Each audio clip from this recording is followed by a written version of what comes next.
Hou mijn vrienden FR hier zo. Ik weet mensen wonderen altijd wat is die beste FN? En ik zeg net, this mijne. So in today's video we're going to look at my Para FAL and why it is the best FAL and also a combat ready FAL. So let's get started. So before we start this video, I want to give a shout out to one of my subscribers, Chris from South Africa. He's a South African Defense Force veteran of the Grensoorlog. He carried the R1 and he gave me this really cool t-shirt with an R1 on it. His website, Military Apparel Designs, is in the description below. He's South African, he makes these designs, and I think it's worth checking them out. So if you want to have a really cool FAL design t-shirt, go hit his web store, link in the description below. So I know people are going to ask me, hey, how would you know what a combat ready FAL should be? Well, I do base that on my experience with different armies that I served in, with my work with the anti-poaching unit in Southern Africa, where we used semi-automatic rifles as well, and also an input from other veterans that have served with either this platform or another platform in various settings all across the globe. From all of them, I drew my conclusion on what a combat-ready FAL should be. I believe this platform has a lot to offer. I believe this platform is an awesome platform for not only a self-defense rifle, but a rifle that I would carry into a worst-case scenario. So let's get started this video and have a look at why I chose this specific setup. So if you start with the muzzle brake, I got the regular Belgian muzzle brake mounted on my FAL. Yes, eventually I want to upgrade to a suppressor ready muzzle brake. I'm not there yet. Reason being is that suppressor is currently a different rifle. Plus, I don't want to run this rifle with a suppressor all the time. So that's the reason why I did not choose to run with a suppressor right now, but down the line we're going to have one. The Belgian muzzle brake is really good. We'll see that later on this video on why it performs well. Now getting to the next thing, that is the handguard. So we have a quad rail handguard on my rifle. I know DSA Arms doesn't make quad rail handguards anymore. It is actually pretty sad. I do like the quad rail. They're heavy, they weigh down the rifle, and they give me a lot of opportunities to mount accessories on it. So what kind of accessories? Well, I have a PEC 15 on it, a flashlight, a Surefire tap switch for the flashlight, and a front grip. So the reason why I run a flashlight is that 70% of all engagements happen in low light environment, according to the FBI statistics. Plus, it is always good to have something to lighten up the environment if it's super dark. Then I run a PEC 15. Why? Because night vision. I do own night vision, as you can see in this picture. And the front grip, well, I run a front grip so I can push my rifle into my shoulder when I fire it, and I can control the muzzle rise. So I know there are numerous handguards out there. It's not only this one.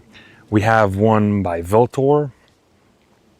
We have one by Aim Sport, which I haven't seen in like over a year, but it's also out there. I used to run it on this setup. And lastly, we have the famous DSA Arms M-Lock handguard. I did a review on that, link in the description below.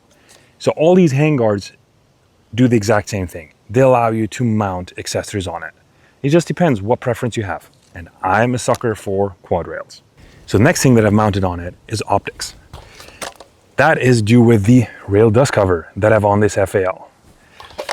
You might ask yourself, why would you mount a rail dust cover on it? Well, a rail dust cover allows me to mount optics on it, and optics on a rifle are just the way to go. I know many people say like, oh, iron sights are good enough, which I agree. Iron sights are great to get used to a rifle, to get started with it, to get a hang for it, to learn the basics. But once you're past that stage and you want to have a firearm that you can run quickly in an environment, or in any environment, I highly encourage optics. Plus, it is easier to do shots on longer range. We'll get to that a little bit. And the last thing I have on my rifle is a B.R.S, the battle rifle stock by DSA Arms. I did a review on this stock, link description below. I do like this stock. It is a very durable stock. I know it kind of looks weird. It has this weird hump on it. But apart from that, it is a really cool stock, and it just allows me to get a good cheek weld on it and to run this rifle really well. So this is the overview on my rifle. Before I forget, is the magazine release. I got an ambidextrous magazine release. Why? Because I believe it is super easy to release the mag with either my index finger, or if I have to use my support hand, I can use my support hand and do a mag release. And then last thing is my sling. I believe all rifles in today's world should have a sling. It makes it easy to carry. People say, well, you get caught up with slings in helicopters or in armored personnel carriers or in vehicles.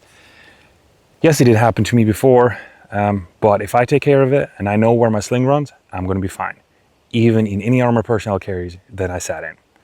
So let's get started and run this rifle and see what I can do with it. Last but not least, I have the Bren 30 round magazine in it. This is a factory made 30 round magazine that fits the metric rifles. Do I think this is the magazine that I want to take to war with? Absolutely not. Why? The floor plate can fall out super easy. It has issues down at the bottom. I hope it focuses on you. I don't really like this magazine. It just looks cool. But I would run my 20 round magazines with the upgraded follower kit from DSA Arms. Link in the description below.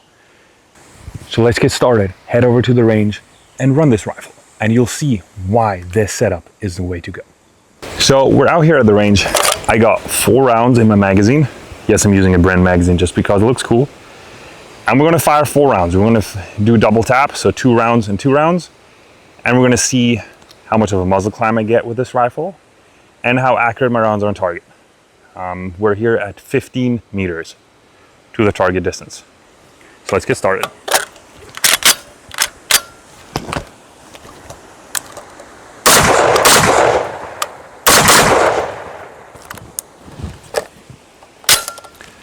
So that was it. The first round was a little bit slow, could have shot faster, but let's see how we did on target.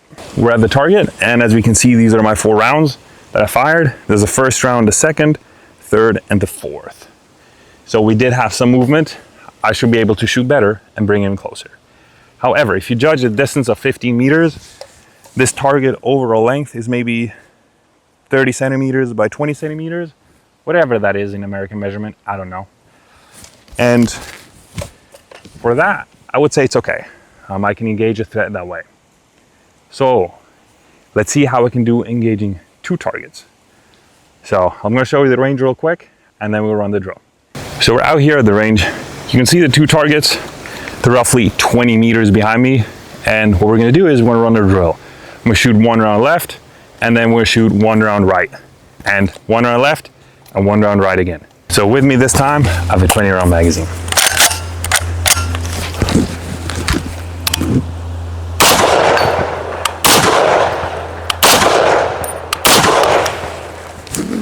So we can see on this one, I was slightly low.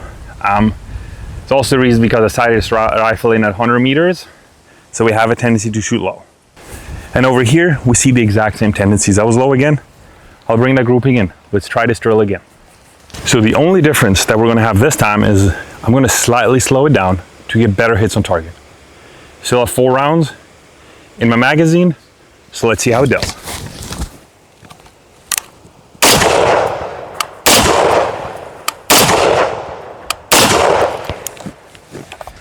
The other change I did here is aim slightly higher. Let's have a look. So we can definitely see an improvement. Aiming up here, my rounds landed here, so that's a big improvement. If I slow it down, good hits on target. And here we can see the same thing. So good job myself. So the next drill we're gonna shoot is 2 rounds on one target and 2 rounds on the other target. Double tap, transition, double tap.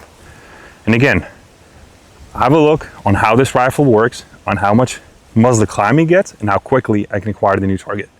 And then judge for yourself whether this is the good rifle or not. So I got 4 rounds, load my magazine. Let's run this drill, transition between the 2 targets.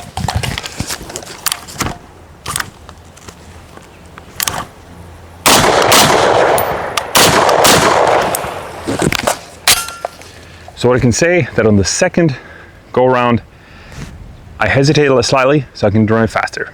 So we can see over here, first round here, second round I pulled was over there. Happens, nobody's perfect. So if you look over here, I would say the side picture is not bad. Rounds are on target. The last thing people always say is that the 16-inch FL is not really accurate at 100 yards or 100 meters. So we got the 100 meter range here. I'm gonna fire 3 rounds. Let's see what kind of grouping I can get. Let's head over there. We're here at the 100 meter range and let's see the accuracy of the FAL. As a target, we have the regular US Army targets. I want to say thank you to a supply sergeant who provided me with a bunch of these. And behind me, we have the target stands where we're going to put the target up. I also want to give a shout out to a good friend of mine from South Africa. Let's call him Spud. He provided me with a 10-round Rhodesian magazine. We're going to use that today to sight in or to test the accuracy of my Para FAL. So let's get started, put up the target.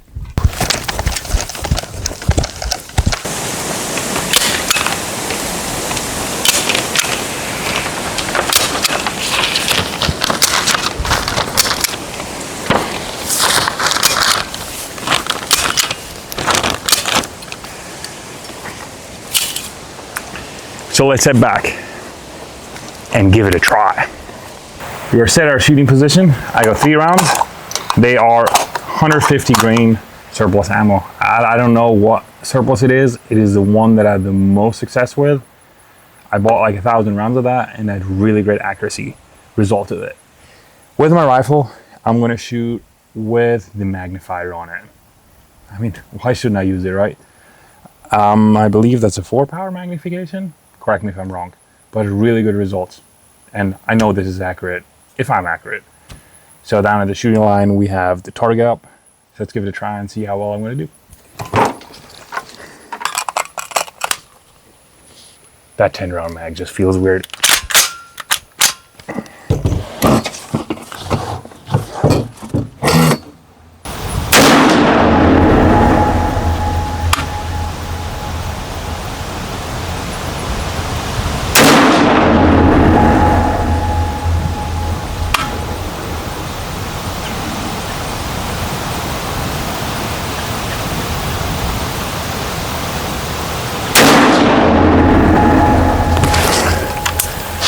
So those are the 3 rounds.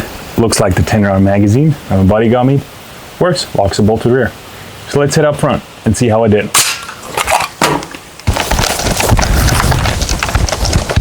So out here, we just completed our accuracy testing. As you can see, it is not that bad on 100 yards.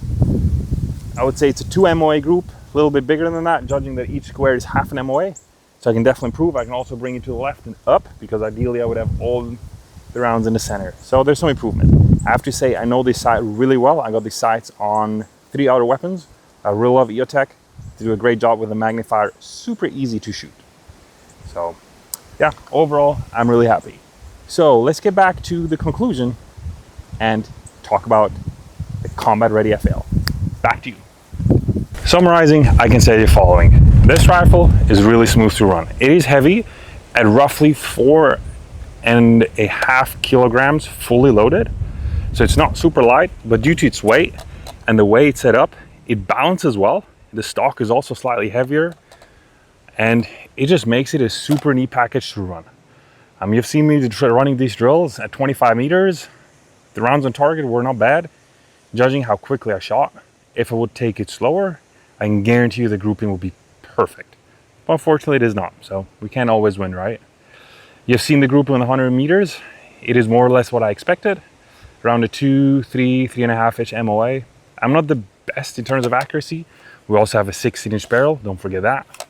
But apart from that, it is a good platform. So overall, I would say this is a really neat setup. It is a combat ready FAL that I expect it to be. It has a good stock, a rail dust cover for optics, a heavier handguard that can run my laser, my light on it, and a front grip so I can push the rifle really into my shoulder, as you've seen the videos before.